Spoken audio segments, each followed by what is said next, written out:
All right, I can start moving forward. All right. I know I'm the last talk of the day, keeping you guys from going home, so I'll try to make this as brief and concise as I can, which I think I can do it. A lot of information to take in here, though.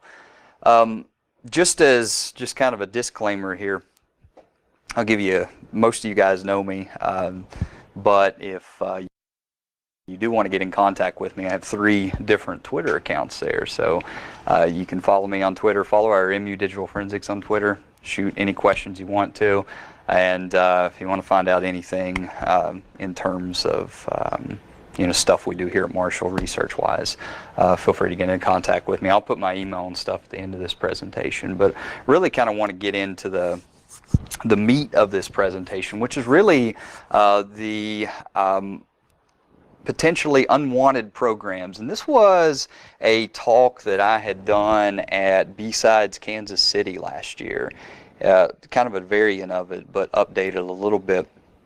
And had actually met some folks who ended up working on this with, which was kind of cool and kind of moving this forward. So this kind of research has kind of morphed a little bit, and we find that a lot in practice now. But I want to bring up this little document here, or this little slide, for you folks that are really kind of new to InfoSec, to just kind of show the life cycle of a particular hack or a kill chain or something like that, if you want to refer to it as that. But normally, in the potential life cycle of a hacking attempt, you're going to see outside reconnaissance. And if you were here for Tom's presentation when he was using the Discover scripts that Lee had written, a lot of that kind of morphs into these outside and inside reconnaissance tasks that you perform, basically, which comes down to open source intelligence. And that is usually very passive in nature, just figuring out what the layout of your company is. The inside reconnaissance is considering going after certain firewalls, figuring out what the perimeter looks like in a particular network. And many times, if you've worked in InfoSec at all, you'll know stuff like Nmap, Kali tools, and even Discover will allow you to execute those scripts automatically. But normally in that outside reconnaissance, you're getting specific information like network layout, you're pinging ports, you're looking for a way in most cases. After that, you're going to be firing your exploit. Now, this could be, the exploits are a dime a dozen, and we'll talk about one of the exploits here shortly, and we'll break one down. But this is the weakness in the network, and you exploit that. Once you exploit that, you're getting the foothold in the network. So that could be compromised database, whether it be MySQL, PHP, Apache, just a standard Nginx Linux box, something along those lines that you're compromising, and then you're essentially getting to what you call the profit stage, which is where most of your black hat hackers want to end up. They want to be able for these particular mechanisms to be persistent, ultimately leading to installation of ransomware and a prolonged state of ransomware. If it's self-propagating, they want that to propagate through the entire network. This is really not much to do with the presentation, but you notice we put those in threat levels, which is from low, medium to high. So outside reconnaissance, even though it's kind of dangerous, you don't want big footprints out there. Really, in the overall scheme, you're hoping that that next level of inside reconnaissance is going to get blocked, and which is still kind of considered low. I would probably put that into the low to medium range. But if they're firing exploits, that's considered to be medium. Really, where the high threat level goes in is where profit. This is where your files start to become deleted, and you've probably seen in the news a lot of companies are paying out Bitcoin to have their files undeleted, get a hold of those particular keys to undelete or unencrypt the files. That has really nothing to do with it, but it has something to do with the kind of direction that this presentation is going. So here's a couple of things I want to kind of keep in mind. First and foremost, as an attacker, you want to introduce as few moving parts to a network as possible, or at least in the exploit range. The second thing is each piece of software that you add to that in a traditional attempt to break into a network increases the likelihood of detection.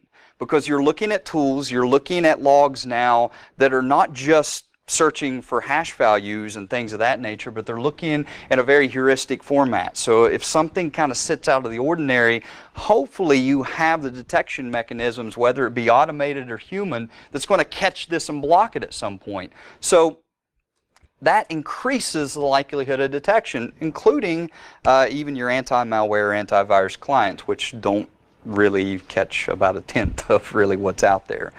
That being said, the attackers will pack payloads into what we call these underlying locations and leverage the native tools for execution. And we'll talk about the native tools and executables here shortly and give you a breakdown of those. That leads up to a traditional attack vector, which really utilizes these portable executable installs. And it's really surprising to me, a lot of people that have been in the community for a while, especially in InfoSec and even on digital forensics, don't really understand what native tools and portable executables actually are and why they could be a concern in a particular operating system. So I'll talk about that. The last thing that I want to mention is that the method of attack, at least this method of attack, of using embedded tools, doing in-map scans, it's very, very noisy in nature. If you've ever taken a network forensics class, and that's one of my areas of expertise, you'll find that if you're pinging a network on an in-map scan, it's a really, really noisy process. If you're using a lot of automated mechanisms, it's going to generate a lot of chatter and it's going to throw some errors. And the more noise that a particular hacker can make on the network, there's a better chance even a human mechanism stepping in there and saying, whoa, wait a minute, this web proxy log just does not look right. I even see that from home all the time. In my own home network, I have a squid proxy set up, and I see some really weird stuff all the time that I can even stop. But you know, it's half of the stuff that's out there is just really noisy. And most endpoint protection mechanisms, whether it be Symantec or even antivirus, is going to see that noise and probably going to stop it depending on the function of this noise. So just a background of what portable executables are, because I want to set the stage of how this happened and how this particular type of attack happened. So a portable executable, if I could define it best, is a object code, a DLL, font files. These are things you commonly find in operating systems that are built in. These will show up in 32 and 64-bit versions of Windows operating systems. Now you'll find this in Linux too, but this is really more kind of geared towards Windows. And the PE format for data structure, this encapsulates all the information that's necessary for the OS to kind of do its thing for executable code. So if you're not familiar with DLL files, I know we have a lot of students in here, those are dynamic leak libraries. Those are normally shared files that the operating system will borrow, or different processes will borrow those files from in order to boot. Now, those are really, really hard sometimes. I wouldn't say really, really hard, but they're kind of protected in a nature of attacking. So if you're trying to compromise those DLLs in some cases, the anti-malware mechanisms, if you have good ones in your network, are going to block those. But that is really what a portable executable is. So when you're bringing in those, on a clean install, they're going to be there. Native tools, on the other hand, are things that are really built into the operating system upon install. Some of you all have heard of PowerShell. You probably have used PowerShell. PowerShell is considered to be a native utility in some operating systems. Things like EVTX viewers, event viewers to view embedded log files in Windows, those are what we consider to be native programs.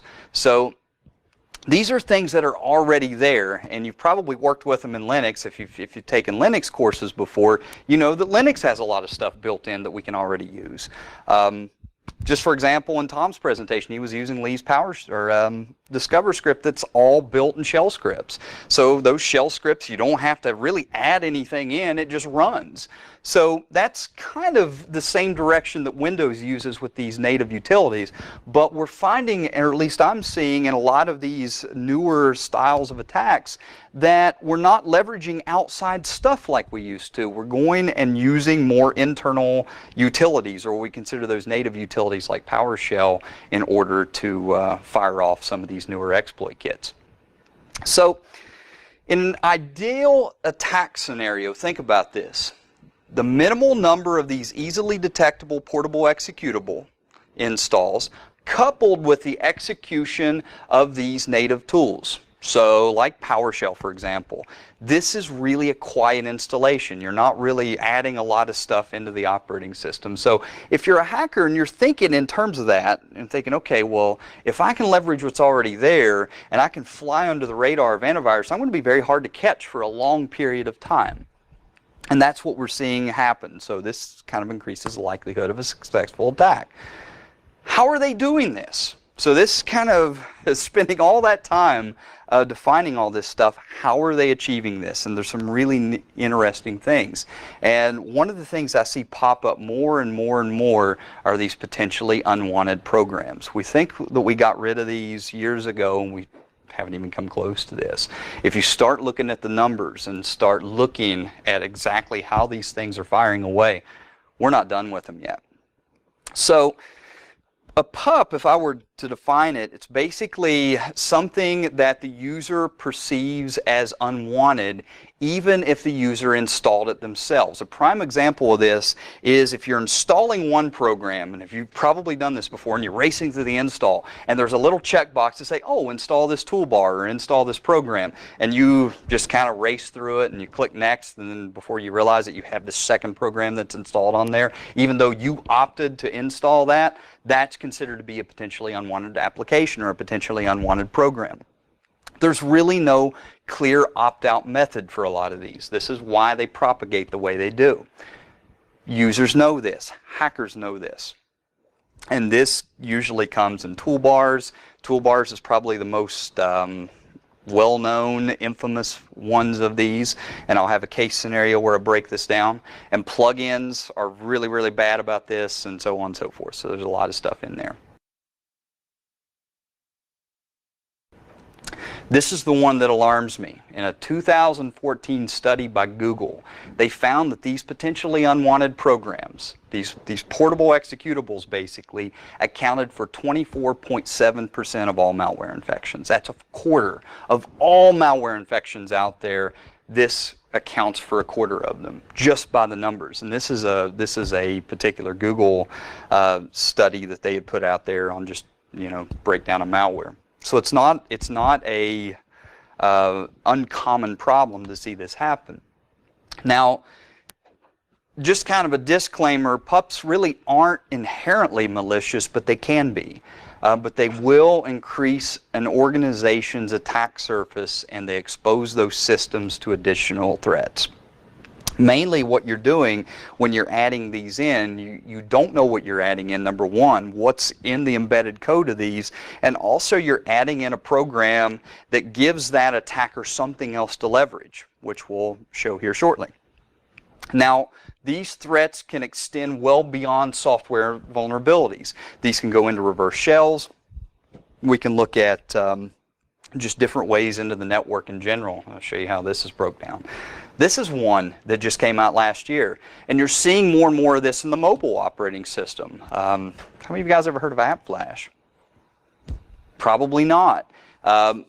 Verizon signed this deal with a company called AppFlash, or this EVIE, to basically incorporate a search bar into their versions of Android operating systems. Now, this is an outside, what I consider to be a PUP, but they're building it into Android OSs. Now, this is not embedded vanilla Android. This is added into the operating system by Verizon because of this agreement.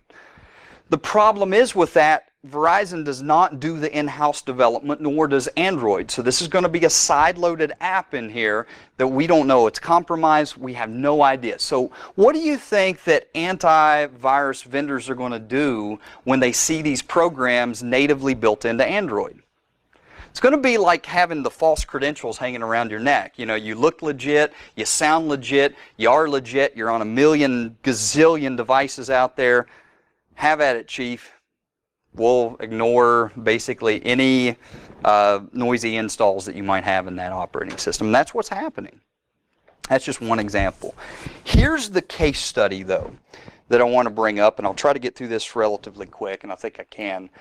So back in 2016, I'll show you, give you a reason why this was placed onto my radar.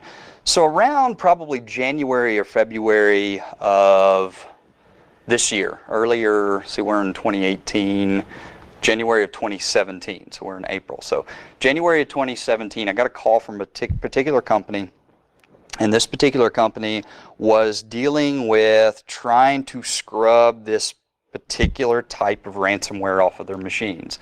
Now, this particular firm was relatively big. It wasn't a small company by any means, but they really weren't dealing from an attack standpoint. They're just trying to figure out what exactly was happening in their network. They wanted to be able to retrace. So I asked the common questions: are you collecting log files? Do you have web proxy logs? Do you have firewall logs? I'll take a look at your logs. I went through the logs and it was nothing. You know, everything looked legit. Looked at malware, anti-malware, nothing. They had antivirus installed up to date on every one of their machines. Their operating systems were patched, but yet they were still getting bombarded with ransomware. It's like, wait a minute, you know, all the traditional attack vectors I'm looking for just aren't showing up. So what had happened, I noticed that there was when I started to look at polling the software that was installed on all these machines, I noticed that on all of the infected machines that they all had ask.com toolbars that were installed. It's like, oh, wait a minute. So it's like, well, I don't really like toolbars, and this doesn't give me warm, fuzzy feelings. So I started doing some research on it, and I found that there were a couple of little warning flags that kind of got raised up. And I contacted an individual who worked at Red Canary, who was a good friend of mine, and started talking to him about it. And he's like, yeah, you know, I have this right here. You know, I'll give you this information that I have. And it's great. It was everything that I was seeing happening in this network. And it all came back to this particular toolbar. So I'm like, okay, well, your antivirus should scan for and detect it and quarantine it and take it off. No. So it's like, this is the only bit of information that I can find on this. So basically, in November of that year, Red Canary had the same issue in one of their particular customers that they had in the network. And they had detected that the ask.com toolbar had been compromised by a malicious actor, and then that malicious software had been propagated on the victim's endpoints. Nothing was detecting it. Now, if you're not familiar with ask.com, this is kind of a variant of the Ask Jeeves, if you remember Ask Jeeves, for some of you guys that are older in the room. But ask.com is basically like a cheap, poor man's version of Google, if you want to ask me. But one of the things they do is they kind of make their money off of advertisements. And they were bundling this with Oracle Java installers. So if you've installed Java over the past year, you probably remember that it bugged you to install this ask.com toolbar. So, and I'll show you this here shortly. So if you installed Oracle probably between November or June of 2016 and possibly even up until this year, if you saved your executable, you could potentially be infected by this piece of malware. Not saying that you are, but you can be. So this is really one of the most pervasive unwanted software suites on the internet, in my opinion. So it's really heavily used. And this particular organization that I was scanning or doing the work for actually required their users to install it because they were using it to do open source searches against particular other clients. Don't know why they would require that, but this was just one of the things they did on a low number of machines, and they just kept blowing out the same image, so it just kept getting infected over and over and over again. So 1 month later, this is after the Red Canary article dropped, and there's a link up there, and I'll be more than happy to pass this off to you guys if you ever want this PowerPoint. Carbon Black, and I worked with some folks and actually talked to them. You guys are probably familiar with, I know Bill knows Brian Baskin. He worked for him. He was part of this particular research. And a girl that I had met at a B-Sides conference, Sarah Miller, who now works for FireEye, I believe. She was involved in this as well. They had the same issue. And they had customers who were getting infected by this, did not know how to stop it, did not know how to get rid of it, just had this random outbreak of ransomware, basically, reverse shells. And this was a month after the carbon black, or after the red canary incident. So here's the questions I want to answer here. The 4 that I want to go through is, how did this exploit work? And the second one, how did the exploit go undetected for weeks, if not a year at best? From a digital forensics and incident response perspective, how do you identify these types of threats? And there's some really interesting results I got out of this. And from an InfoSec perspective, how do we mitigate and prevent these types of attacks in the future? Well, here's the first question. How did this exploit work? So when the Java installer was installing, or in general, if you went out to ask.com, there was an executable that you would download as part of this particular software package, and it was entitled apnmcp.exe. Very simple, innocuous file, right? Executables are always innocuous. So this was a component of the APN, what they called the update process. So once that executable fired and it started its install, what it would do is it would connect to a tbapi.search.ask.com, which still kind of functions within the ask.com domain. So we're still safe and good to go there. It immediately made an outbound connection via a valid digitally signed certificate. So a digitally signed certificate file called logo.png or logo.gif. Sounds totally legit from there, right? Because you never get infected by GIF images or ping images, right? And in some variants, you would see one or the other. So I got a hold of about 2 or 3 of these executables, and I noticed they flip-flop back and forth between these. Anyone that InfoSec can tell you, you can embed a lot of malicious code inside a ping image or a GIF image. Right, Bill? Yes. Yeah, so absolutely. You probably saw that little dancing Android man back earlier in the presentation. That's laden with malware, by the way. So just to give you an FYI, I have a couple of really interesting pieces in there, but nothing that would scrub a machine. But anyway, or hose a machine, I guess you would say. But when it redirected, what the ping image would do is it would redirect to an outside VPN server, or not a VPN server, a VPS server outside the US that was not associated with the APN environment. So even though it was saying that it was in the US, it was not a US-based server. It then, once it redirected to this APN update manager.exe. It was a remote access Trojan. So this is a second stage Trojan that would download and install itself, and then that was also signed by the APN LLC code signing certificate issued November 9th of 2016. Now let's do some timeline here. When did Red Canary identify that this was a potential threat?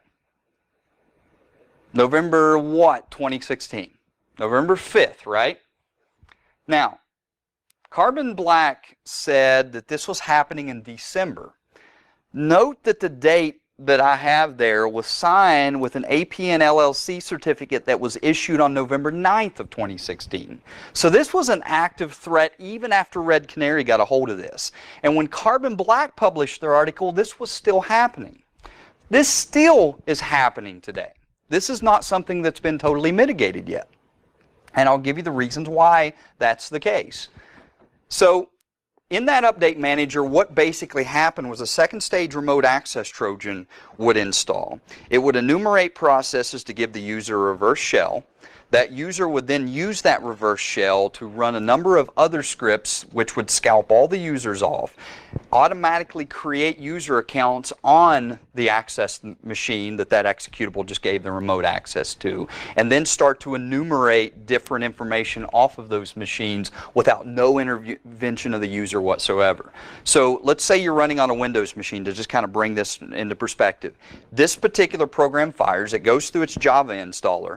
Now you have a reverse shell that starts to scalp stuff out of your registry. It takes it out of your temporary internet files, anything that might potentially have harvested credit card information, user accounts, and then it starts to look at that information and say, what kind of server am I dealing with here? Is this a DNS server? Is this a DHCP server? Is this, Windows servers run on everything? Is it a credit card server? What kind of databases am I up against? And then we would go through and hand parse those, and who knows what we'll find from there. So that's on the other end of that. I'm going to break this down. So stop for a second. How did that exploit work again? So when it made that outbound HTTP connection to the same host, it responded that reverse command shell. We just talked about that. Said everything, stolen credentials, other persistent mechanisms. Once I'm in, I'm in. Okay? And if no one's stopping me, I'm going to continue to be in on that machine and harvest stuff out for months, if not years on end. This is like if you've seen that movie, Beautiful Mind, you know, where you have John Nash there. He finds that perfect code, and he's cracking the Russian codes, and then he finds out he's crazy. This is kind of what I call beautiful malware, because nothing is detecting it. No one knows that they're being infected. They think they installed something that's stupid, like an X.com toolbar that they never use, but no one really knows they're being infected. Now, this is an interesting thing, and I'll break that down. You guys in the 90s, anybody born in the 90s will get that reference, right?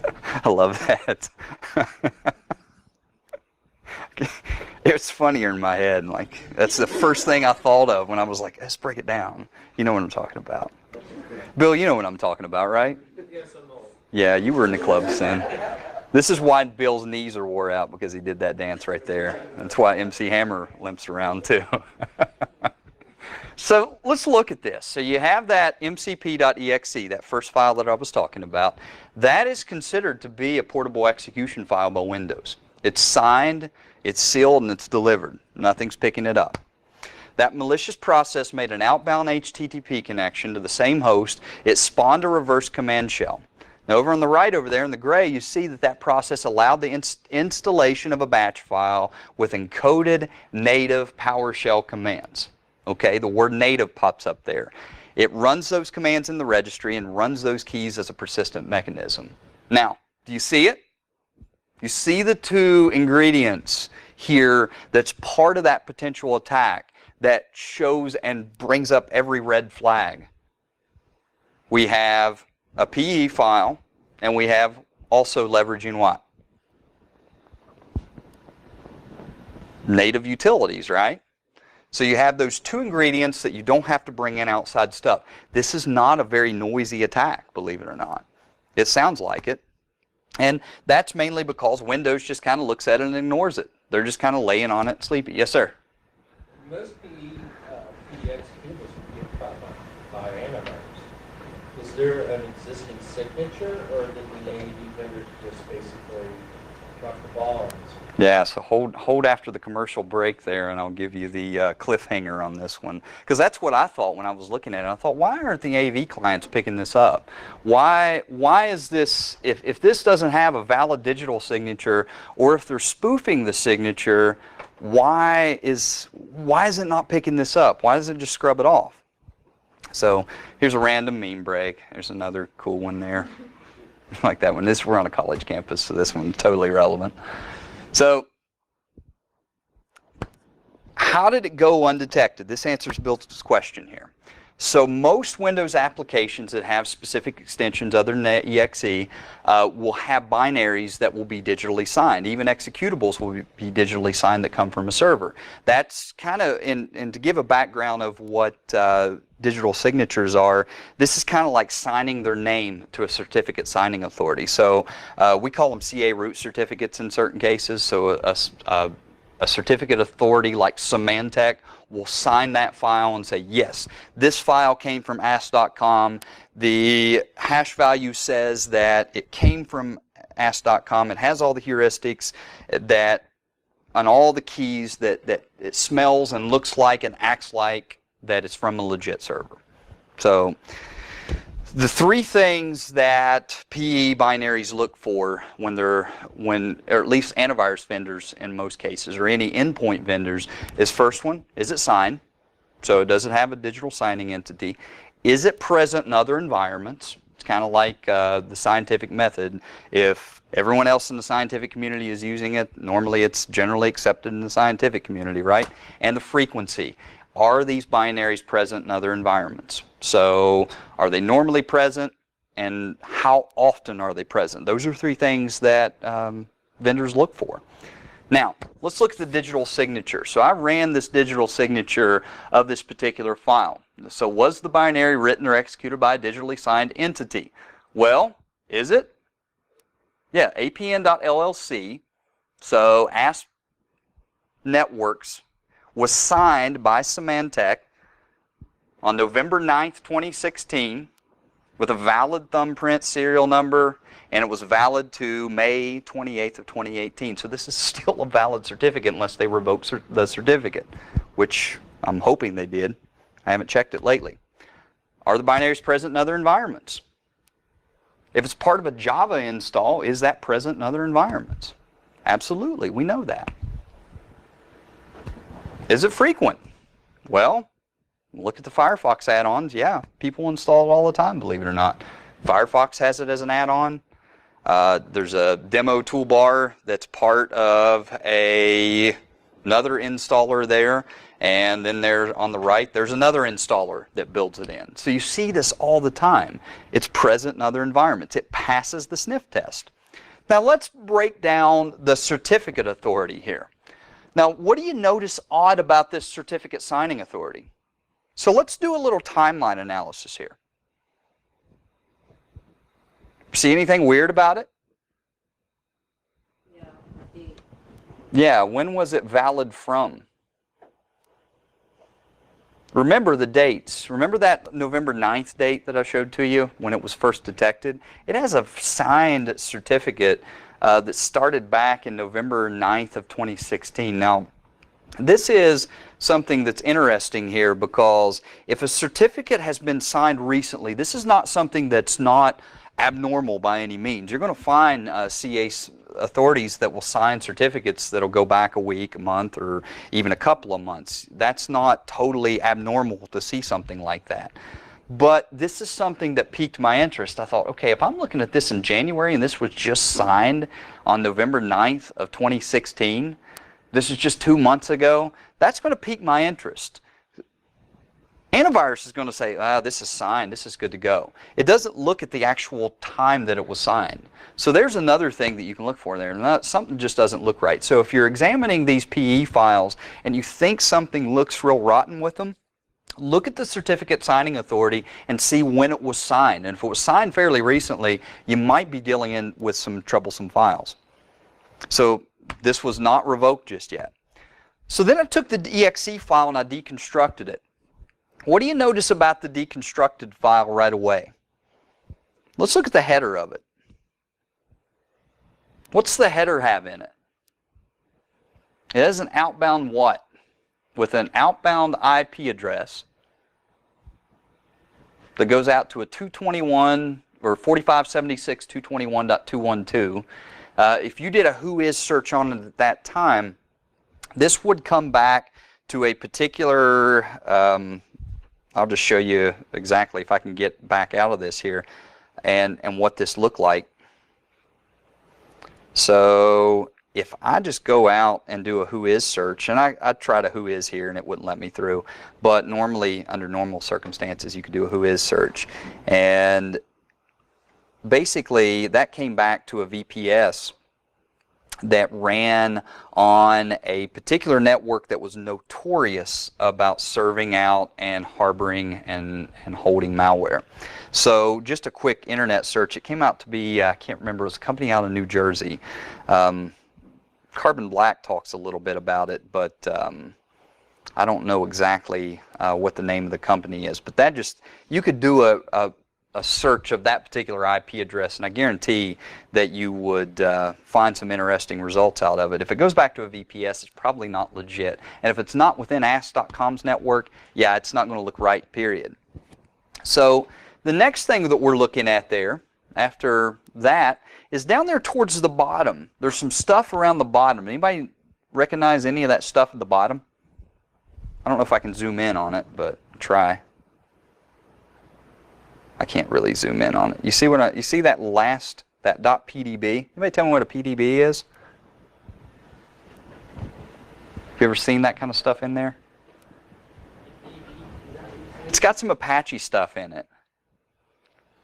Probably not something you're going to see from an executable that is supposedly attributed to Ask.com. So if you see anything weird like that, that might raise some red flags as well. And you're seeing some stuff even in that Apache that goes back to 11/24 of 2016, which shouldn't be part of that certificate authority. So really that's throwing some more red flags for me. Not per se that you'll never find that there, but it's certainly in there. Now, just for the grins and giggles of it, I decided when I got up this morning, I said, I want to run that apn.exe again. And I ran it through a virus total, and you can see that I'm not lying about this. I ran the analysis on April 5th, 2018. Look what the detection ratio is of this as of this morning. I don't get warm and fuzzy feelings when 19 of your 67 anti-malware clients do not pick this up.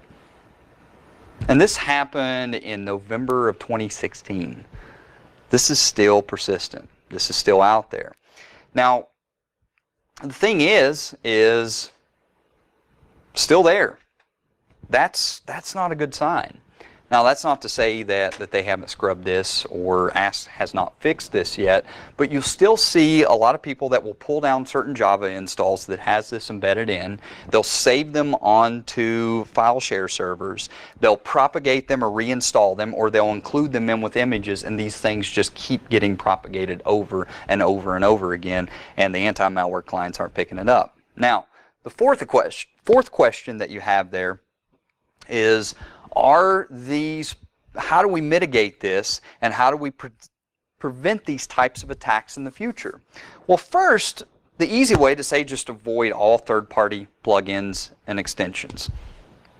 That's the easy answer to that. How realistic is that, though? It's not realistic in the real world.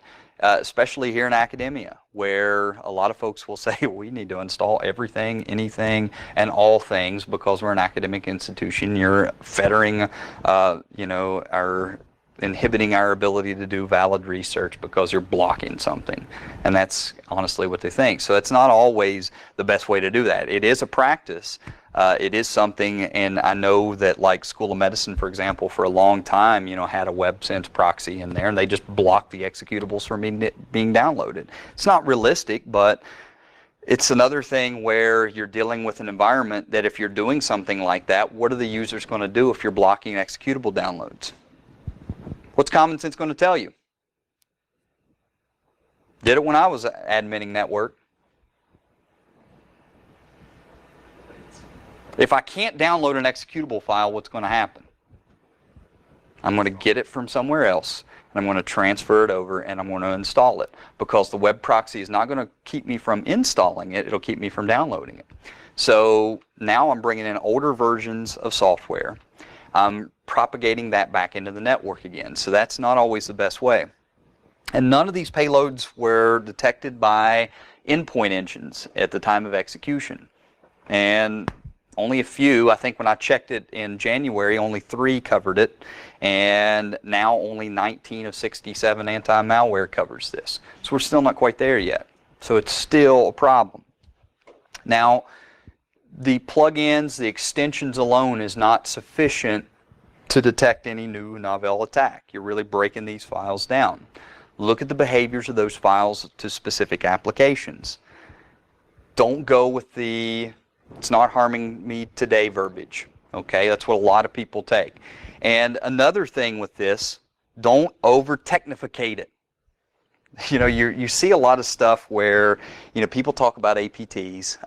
Sometimes APTs aren't necessarily that advanced. They're adequate persistent threats, because a hacker sometimes will fire off exploits they don't even know how they even interact or how they function on a machine. They just know that they work and they push them out. I've seen that a lot in a lot of cases where worked with a lot of clients, and people will send me a lot of stuff to look at. And one of the things I see, they'll just do some easy stuff. They'll exfiltrate data from an FTP server. Still to this day, they do that. They'll map drives through SMB. You probably say, well, what's SMB? SMB, for some students in here, you're probably familiar with it with your network map V drives at the university. It's mapped network drives. So if you can map a drive to an outside entity, harvest the data, pull it out, or you can run a script to put it out to pastebin. You can do something along those lines. Now, the very end of this is one of the things where you're looking at something and everyone, when they look at malware, they kind of say, okay, well, you have to catch something with a hook, right? You have to hook somebody in some way. That's not necessarily the case, because in this particular case, you just had a very innocuous software program that's installed and masked itself as a legitimate install, and it still stayed persistent in the network. Now, from everything I can figure out, these persistent means only lasted about 6 or 8 months before they started to get locked out by the major vendors like Symantec. ASK eventually came out and said, and I talked to some folks at both Red Canary and Carbon Black who had some insider knowledge, that said that these persistent mechanisms ASK was infected around June of that year. So they didn't pick it up until November. So June, July, August, September, October, November, 6 months before it got found. Okay? I took this to B-Sides in May of last year when only about 3 antivirus vendors picked up on it. So you had another 6 months. Think about, as an attacker, if you can have a persistent mechanism that gave you unfettered reverse shell access into a network for roughly a year, you'd be happy.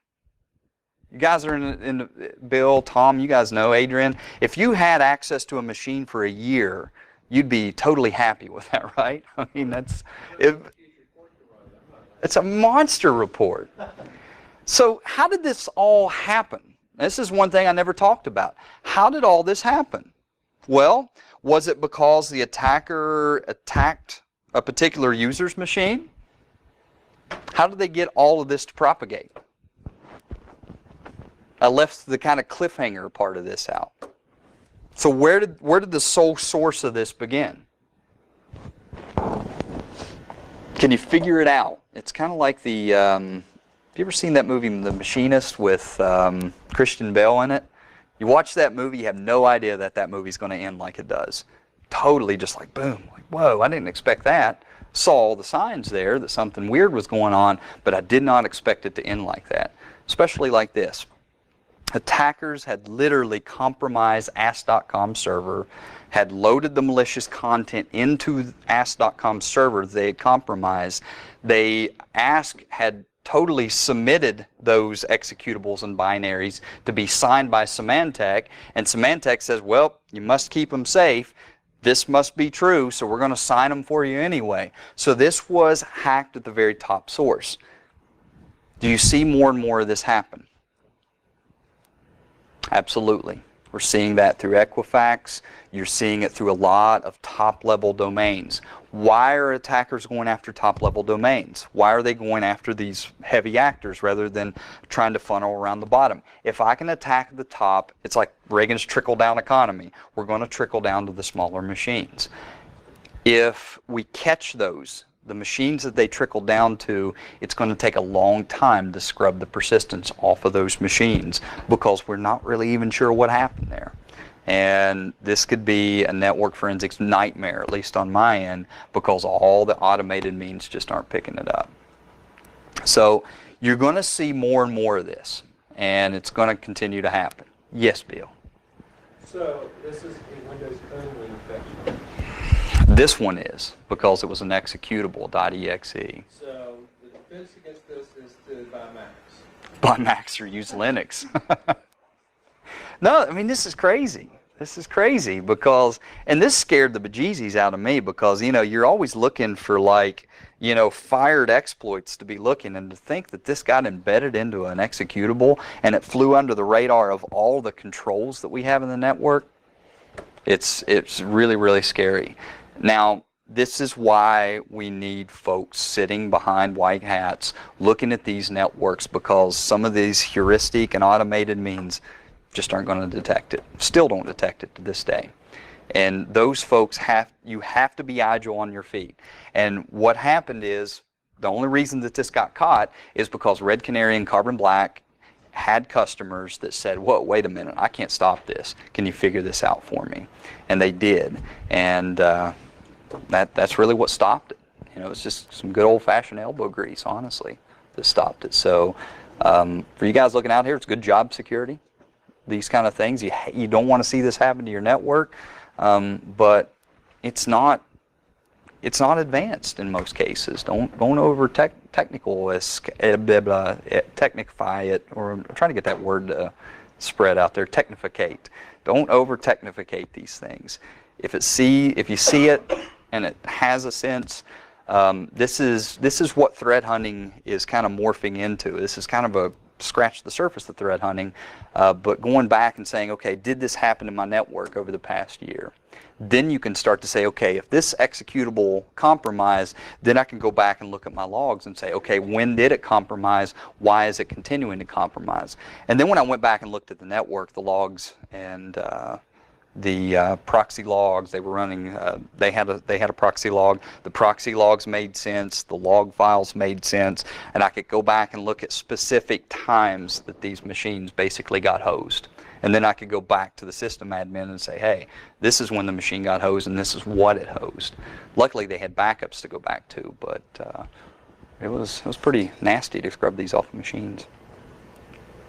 Guys, any questions? Contact information's there. Feel free to follow me on Twitter. Follow all three of those accounts. MU Gen Cyber account is our high school camp that we do for the high school kids every year. We're doing it in July this year. So if you know of anyone, we're trying to saturate like the southern rural counties of the state. So if you know of any folks that are in those areas that you can share this with, feel free to share it with them. We want to get those applications. They're due May 18th. So if we could saturate those areas with applications, feel free to share any posts that go out.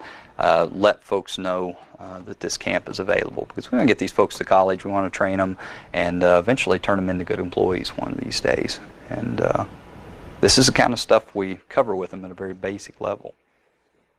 These things. No questions, put you to sleep, right? I did it.